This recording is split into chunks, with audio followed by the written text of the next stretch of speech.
hanya dengan memasukkan nama Allah, qalbu menjadi tenang dan damai. Jadi jangan fokus pada tenang, fokuslah pada nama. Fokuslah pada nama. Nama ini ada teknik membacanya. Ambillah ilmunya kepada mursyid-mursyidnya. Kemarin saya ketemu ada mursyid Samaniyah, tadi pagi juga ada mursyid Idrisiyah Sanusiyah. Silakan temui mereka. Ya. Tapi kalau minta talqin kepada saya, ambilnya ke Jakarta. Ya. Kecuali ada isyarat para masyayikh, baru saya talqin di luar rumah saya. Jadi ada adab-adab juga kita. Jadi hadiri majelis-majelis mereka. Insya Allah qalbu ini akan menjadi tenang. Kalau perut lapar, yang dicari apa?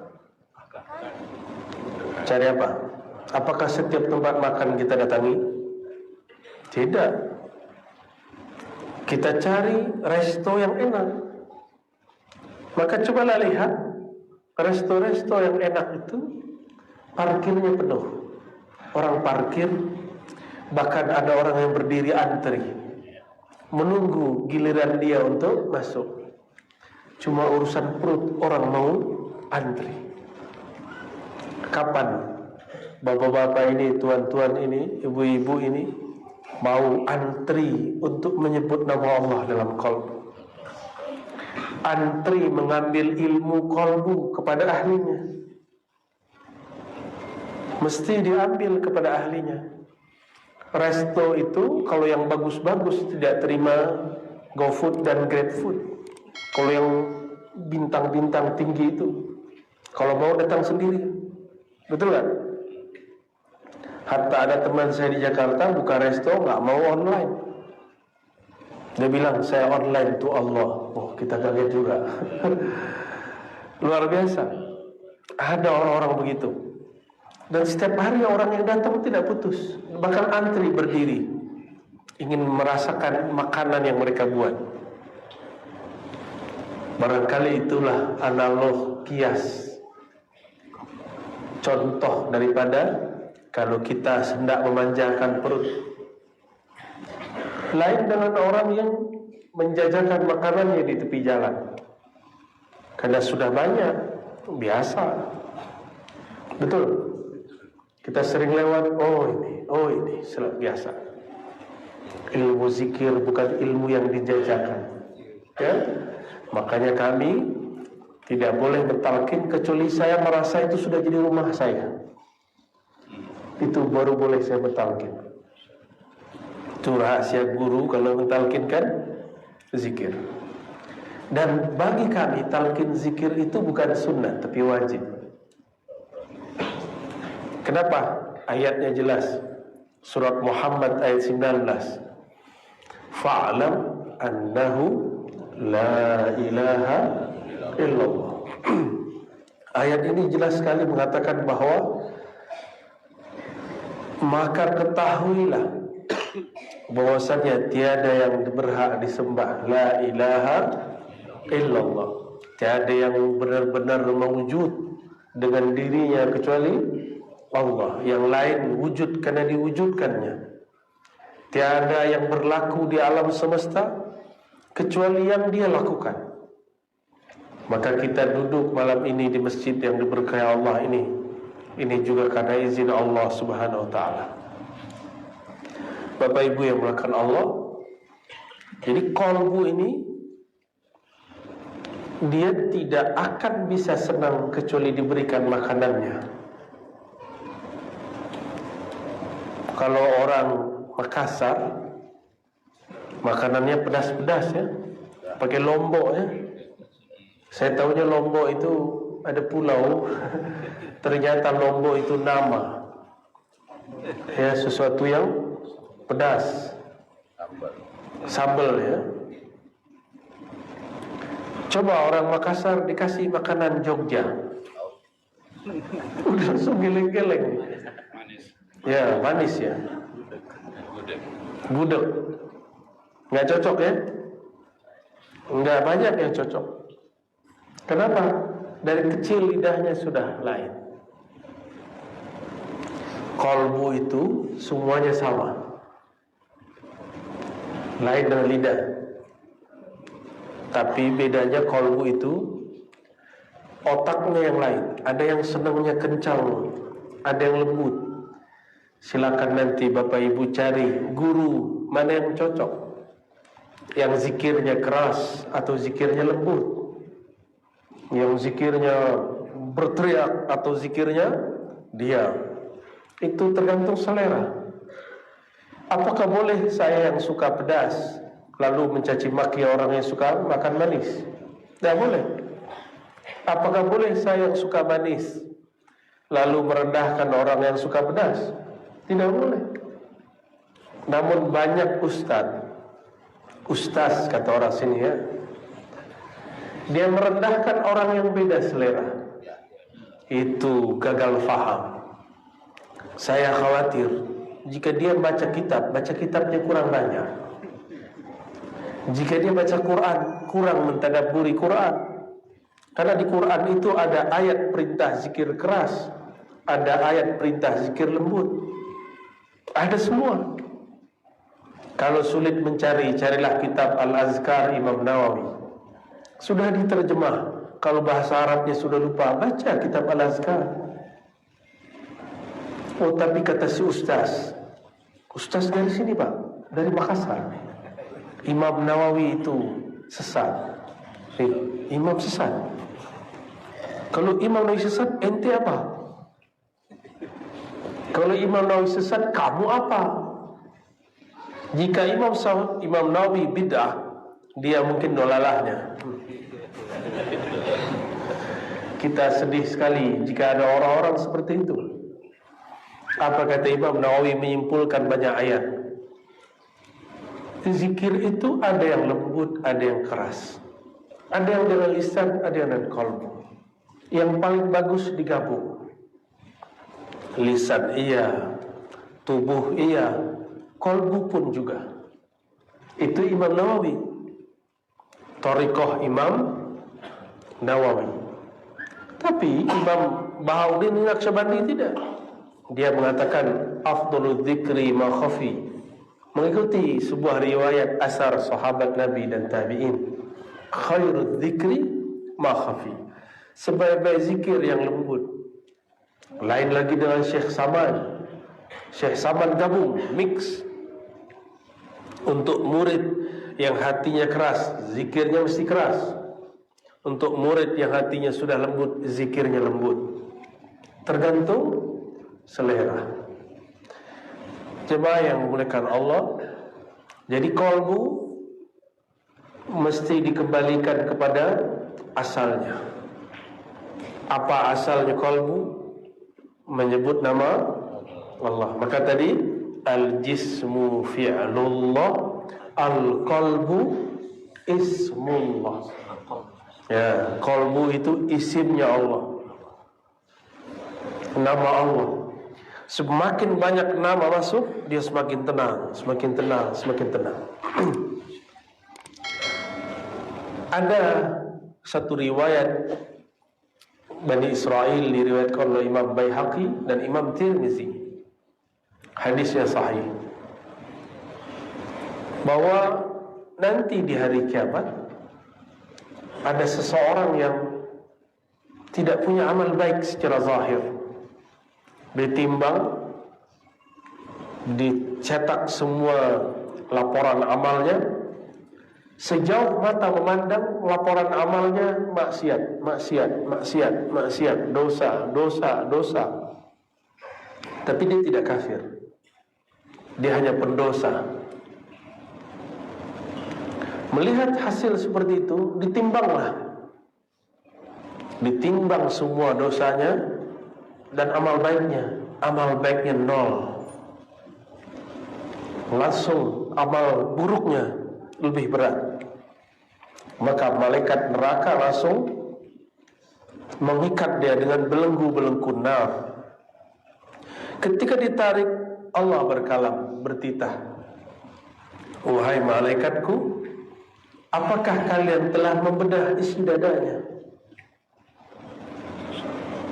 Lalu para malaikat mengatakan, belum ya Rabb. Maka dibedahlah isi dadanya. Apa yang terjadi? Jantungnya menyebut nama Allah, Allah, Allah. Coba dibaca Pak. Allah, Allah, Allah. Coba lisannya dikunci. Baca Allah. Saya baca dengan lisan, Bapak baca dengan qalbu. Allah. Lidah dikunci. Allah.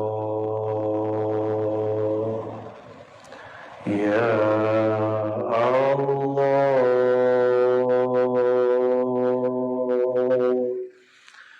Ya Allah. Allahumma sholli ala sayyidina Muhammad. Ada merinding-merindingnya? Kenapa dia merinding? Kayak ini dalam tenang. Jika yang di dalam tenang, yang di luar yang merinding. Yang di luar yang bergerak, di dalamnya tenang. Itu kalau dikeraskan, badan kita bisa begini. Berarti di dalam dia sedang ingin menyatu dengan nama.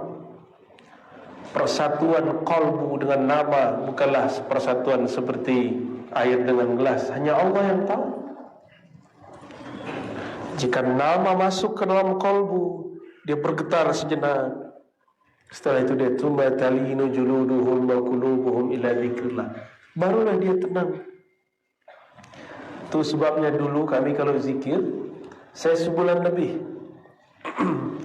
Umur 13 tahun Allah izinkan bertemu seorang mursyid. Ditalkinkan zikir Allah, la ilaha illallah. Setiap kali di masjid ada baca orang la ilaha illallah, saya langsung pingsan. Kata orang, kamu gila? Enggak. Orang pingsan kenapa disebut gila? Kamu ingat orang tua? Enggak. Kamu ingat nenekmu? Ya saya lupa nenek saya mana. Jadi pertanyaan itu banyak. Tapi saya katakan tidak. Qalbuku tidak kuat menanggung beratnya lafaz Allah. Karena masih kecil, umur 13 tahun. Alhamdulillah. Memori itu sampai hari ini tidak dapat saya lupakan. Nikmatnya bukan main.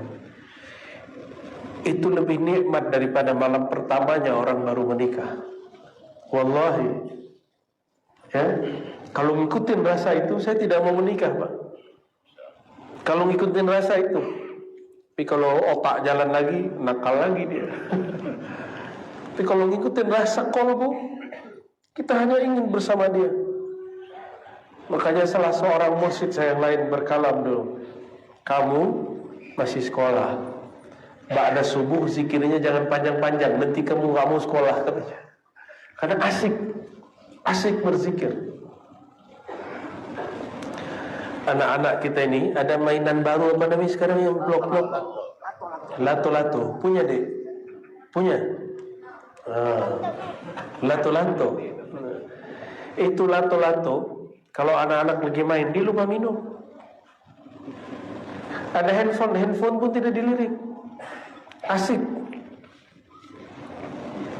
Nanti ketemu temannya di luar, dia kumpul lagi, lebih asik lagi. Anak-anak jika ketemu mainannya, maka ditinggalkan mainan yang lain. Paham maksudnya? Mainan duniawi itu sampai di otak. Tapi kalau qalbu dapat mainan nama Allah, dia akan tinggalkan yang lain. Ya, itu sebabnya sahabat-sahabat Nabi 10 hari terakhir Ramadan iktikaf. 10 hari terakhir iktikaf. Doain saya lagi buat tempat iktikaf di Jakarta. Insyaallah tempat khalwat. Tempat zikir 10 hari bulan Rajab, 10 hari bulan Ramadan, 10 hari Zulhijjah. Insyaallah mohon doanya. Biar nanti yang sudah tidak sempat lagi menyantri pesantren rohani di sana, 10 hari cukup pulang. Biar ada amalan pulang. Tidak hanya pulang ke rumah, tapi pulang ke hadirat Allah Subhanahu wa ta'ala. Ba'da subuh, ba'da zikir, istirahat sejenak, nanti duhanya ngaji, baca kitab, kita syarah kitab, tadabbur Quran, nanti zikir lagi, solat duha. Ba'da zuhur, zikir lagi, lalu istirahat. Ba'da asar, zikir, lalu ngaji, baca kitab. Begitu terus. Malam-malam dikurangi tidur, tidur paling cuma sejam, 2 jam, paling lama 3 jam. Lalu berzikir di saat orang tidur, qalbu diisi. Kenapa ada orang kaya, ada orang tidak kaya? Karena orang kaya, di saat dia mau tidur pun dia masih memikirkan gimana cara mau kaya. Lain dengan orang-orang yang tidak mau kaya, dia hanya mau kaya dengan angan-angannya. Lalu mengatakan seandainya. Lebih banyak mengatakan seandainya. Itu yang disebut oleh Imam Nu'tailah. Angan-angan itu ciri-cirinya tidak ada actionnya. Tapi cita-cita pasti dimulai dengan aksi. Jadi kita mau jadi apa, aksinya apa. Semoga malam ini adalah aksi pertama untuk ingin mengenal Allah Subhanahu wa ta'ala, ya. Datangi guru-guru, masyayikh, mursyid. Walaupun kata orang dia ahli bid'ah, tak usah khawatir. Yang ngomong dia ahli bid'ah, enggak punya sanad zikir. Sang mursyid punya sanad zikir kepada Rasulullah sallallahu alaihi wasallam. Mohon maaf habis makan ini lidah saya agak sedikit lengket-lengket. Tapi jadi bisa ngomong, alhamdulillah. Apabila qalbu sudah menemukan mainan yang sebenarnya, maka semua mainan yang di luar akan dia sulap menjadi mainan qalbu. Nonton yang menenangkan qalbu. Ceramah itu ada macam-macam jenisnya. Ada ceramah caci maki orang, suka nggak? Ada loh pengikutnya. Ada ceramah gosipin orang, sukanya cari-cari kesalahan orang, itu hobi. Itu orang aslinya belum hijrah, cuma udah jadi ustaz. Akhirnya ceramahnya isinya membicarakan aib orang. Harusnya dia hijrah dulu qalbunya, punya mursyid dulu, supaya qalbunya yang tadinya gelap menjadi terang, baru jadi penceramah. Supaya berceramah tidak hanya pakai ini, tapi menyertakan qalbu dalam berceramah. Anak kecil, walaupun akalnya belum sanggup, tapi qalbunya bisa sanggup terima. Itu dalilnya saya sendiri. Buktinya, dalil itu bisa berarti bukti. Kecil kita gak sanggup berpikir keras seperti orang-orang tua. Tapi jika sudah berbicara ilmu qalbu, zikrullah, anak kecil sanggup mendengarnya. Walaupun tidak paham-paham secara akal, tapi secara ruh dia bisa merasakannya. Bapak Ibu yang makan Allah, terakhir